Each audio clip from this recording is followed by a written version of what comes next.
38 minutes into a tense England-Germany match, Frank Lampard spectacularly strikes towards Manuel Neuer's goal and equalizes the score to 2-2, restoring hopes in England's team for advancement to the 2010 World Cup quarter-finals. Wait a minute, are we sure? That's what would have happened if the referee hadn't made a scandalous mistake robbing England of an important goal. How is that possible? I'll present to you this and many more mistakes of football referees, such as awarding 3 yellow cards to the same player in one match, 30 incorrect decisions made by a referee in a single match, who was subsequently sent to prison, unfairly winning the World Cup by England in 1966. And let's start with the most curious mistake in football history. It occurred in 1986 during the quarter-final match between England and Argentina. In the 51st minute of the match, Maradona used his hand to score against Peter Shilton's goal. Interestingly, Maradona insisted his teammates celebrate with him after scoring to distract the match referee from noticing the foul play. Journalists suspect there was no mistake here at all, and the referee's action was intentional, driven by a desire for revenge against the English team. This is not the only scandalous behavior of a referee that I found for you. Remember, one of them from the 2002 World Cup ended up in prison. But before that story, let's go back to the 2005 Champions League semi-final, where Liverpool fought Chelsea for a place in the final. This match introduced the term ghost goal. Jose Mourinho used this term because of a goal that shouldn't have been allowed. The Reds advanced to the final, which, as we all know, they won. There were many doubts whether the ball actually crossed the goal line, which led scientists to get involved in the matter. After a thorough analysis, they unequivocally stated that Chelsea had been cheated. The only justification for the referee is the fact that the goalkeeper committed a foul on a player from the Reds, which should have resulted in a penalty kick. However, as we all know, a penalty kick doesn't guarantee a goal. After the match, an angry Jose Mourinho commented on the whole incident. "I would say it wasn't Liverpool who scored the goal, but the linesman. It was a goal that came from the moon." Although time may heal old wounds, moments like Henry's handball remain scars on the psyche of Irish football. It was the 104th minute of the match for qualification to the World Cup. The battle between France and Ireland. World-class striker Thierry Henry clearly used his hand twice to control the ball in the penalty area, then passed to William Gallas, who put the ball into the net without hesitation. This incident affected the outcome of the match, securing France's place in the World Cup and sending Ireland back home. The Football Association of Ireland, FAI, and many players were outraged, believing that the only way to rectify the injustice was to replay the match. Even Brian Cowan, the then leader of the country, was among those calling for a replay. When it became clear that FIFA would not agree, the FAI continued to appeal to the world governing body. However, FIFA's then president, Sepp Blatter, angered Irish officials when he revealed that they had asked to be awarded a place at the World Cup as the 33rd team, ridiculing the Irish team. Justice caught up with the French as they were eliminated in the group stage of that tournament, earning only 1 point. 3 broken teeth, cracked ribs, damaged vertebrae, half an hour unconscious, coming in and out of a coma. Injuries similar of a car accident. But this is football. It was perhaps the most obvious red card ever seen in the World Cup. Yet German goalkeeper Harald Schumacher was allowed to remain on the field. It was the World Cup semi-final. Sevilla, July 8, 1982. France and West Germany draw 1-1. Michel Platini passes through the center of the German defense. Patrick Battiston chases the ball, takes a shot, and suddenly Battiston lies on his stomach. His arm sticks up, his fist clenched in an unnatural, unsettling manner. The arm drops. Colleagues quickly gather around and urgently call for help on the sidelines. There's concern for his health. He had no pulse, Platini later said. The West German goalkeeper looks like he's becoming impatient with the delay. His hands are on his hips, and he places the ball on the 5-meter line. "Lift him up and take him off the field so I can take a goal kick," his body language suggests. Battiston's world plunged into darkness as he crashed to the ground with a deafening thud. It took 6 months for him to fully recover. The only consequence for the goalkeeper was a goal kick. That was the outcome of the most brutal foul ever to take place on the World Cup fields. No free kick, neither a red nor a yellow card. Referee Charles Corver completely overlooked the incident. "Unfortunately, I did not see the collision because I was following the ball," he told L'Equipe in 2012. "I immediately asked if my assistant referee saw it.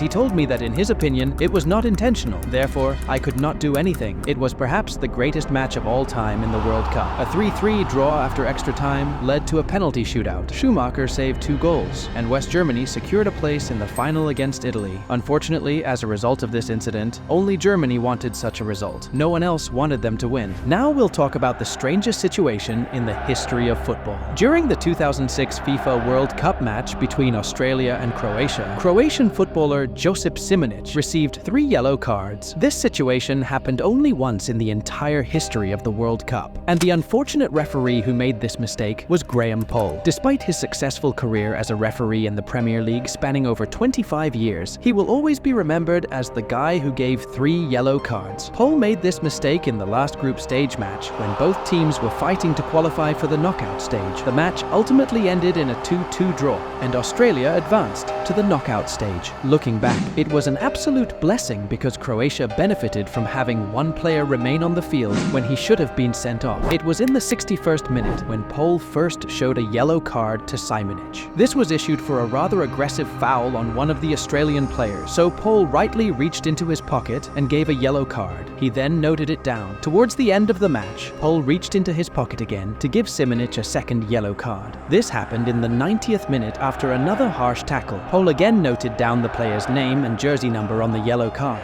However, to the disbelief of players, stadium spectators, and viewers worldwide, Poll never pulled out the red card from his pocket, and Simonic remained on the field. Simonic received the 3rd yellow card for arguing with Poll and pushing him just moments later. Poll then showed the red card in front of Simonic's face and ultimately sent him off the field. Poll didn't realize what he had done until the game ended, and when he did realize the mistake, he immediately asked to withdraw from the tournament and return home. FIFA honored this request, but a huge question remained unanswered.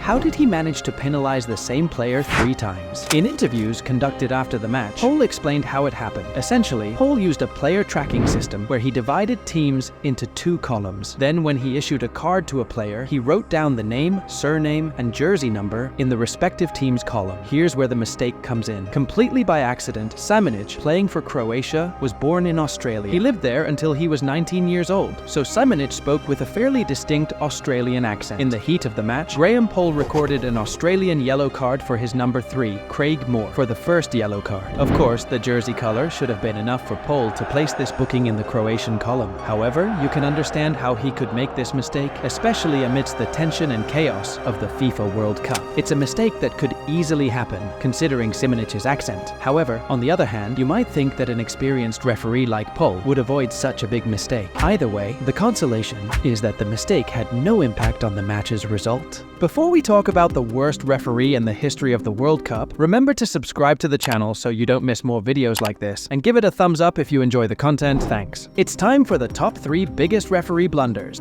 This situation shows that not everyone is cut out for the job of a referee who should act impartially regardless of their sympathy towards any particular team. Byron Moreno is a referee who became famous worldwide after the match between Italy and South Korea in the 2002 FIFA World Cup round of 16 held in South Korea and Japan. The match was dominated by Italians, who took the lead in the 18th minute through Christian Vieri's goal. However, in the 88th minute, the hosts scored an equalizer, and the score remained 1-1 until the end of regulation time, leading to extra time. In the 117th minute, An Young-hwan scored a goal, securing Korea's spot in the quarterfinals. However, the main figure of the final was not the players or the fans. The Ecuadorian referee Byron Moreno took center stage. He made mistake after mistake in that match, with the vast majority favoring South Korea. This caused massive confusion on the field, making the match difficult to watch without getting frustrated with Moreno. He failed to correctly validate Italy's goal and wrongly called an offside with his assistant. Another absurd situation occurred when, in the 103rd minute, Italy's legendary player Francesco Totti was fouled in the penalty area, which should have resulted in a penalty kick, but the referee did not whistle for the foul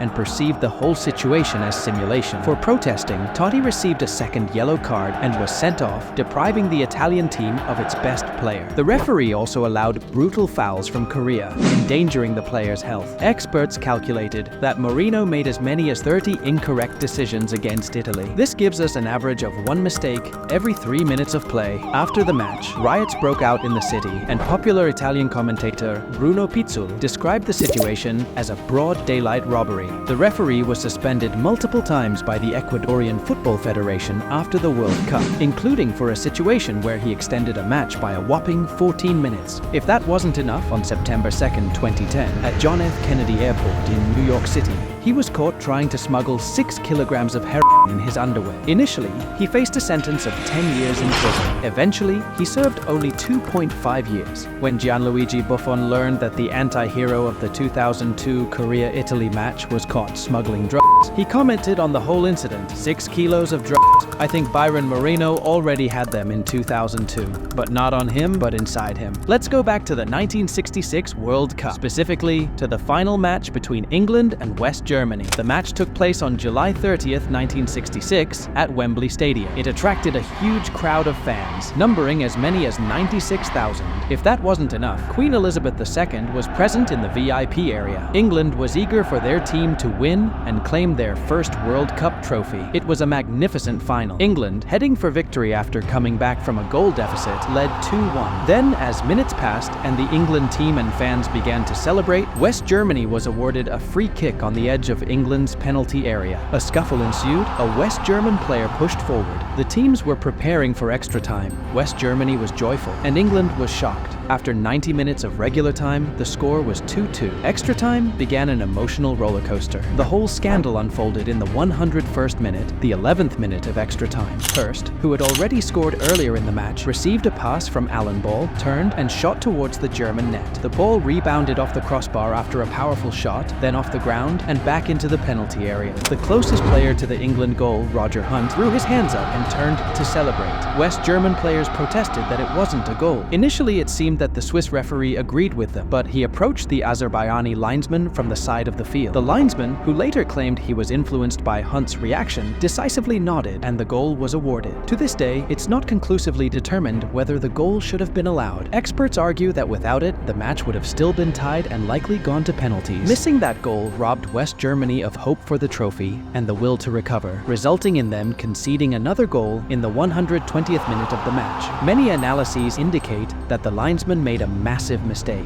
although British experts disagree and unequivocally assert that the goal was rightfully scored. After the match, conspiracy theories emerged, one of which claims that the linesman, due to his Russian heritage, deliberately deprived West Germany of the title. Now is the time for the most scandalous theft in history. This situation is described as the worst referee mistake since Maradona's time. It's the 38th minute of the intense England-Germany match. Frank Lampard spectacularly strikes at Manuel Neuer's goal. The ball hits the crossbar, clearly crosses the goal line, and bounces back into the penalty area. Bloemfontein, South Africa, 2010. Matches between England and Germany are never free from undertones. Fans and media in both countries always recall World War II or the 1966 World Cup final, where West Germany lost to England. Despite reassuring statements from coaches and players, the match promised to be exciting, and so it was. In the 20th minute, it was already 1-0 for Germany. Miroslav Klose intercepted a clearance by his own goalkeeper and scored past James. It was Klose's 12th goal in World Cup history, equaling Pele's record. In the 30th minute, after a pass from Thomas Müller, Klose found himself in front of the English goal again, but this time, the English goalkeeper prevailed. 2 minutes later, after another great pass from Müller, Lukas Podolski found himself in a clear position on the left side and scored between James's legs to make it 2-0. However, England didn't give up. In the 34th minute, Upson rose highest to head in a free kick and make it 2-1. Literally a minute after the goal, Frank Lampard received the ball and lobbed Manuel Neuer with a spectacular shot that bounced off the crossbar and into the net. English players and fans erupted in joy as it was a crucial goal, leveling the score at 2-2. Unfortunately, the joy didn't last long, as moments later, the referee Jorge Larionda signaled that there was no goal and the ball didn't cross the goal line. Fans watching on TV were shocked to see numerous replays confirming that the ball had indeed crossed the line. Unfortunately, this information didn't reach the Uruguayan referee in time. The main culprit in this situation, however, is the linesman, who should have been observing the whole situation and informing the referee about the course of events. This situation highlighted the importance of technology and replays in high-stakes matches, which could have clarified the referee's doubts. Discussions about such solutions had been ongoing for a long time, but FIFA had been firmly against technological revolution in football. Fortunately, such mistakes are a thing of the past due to goal line technology and the VAR system, which would prevent such situations from happening again.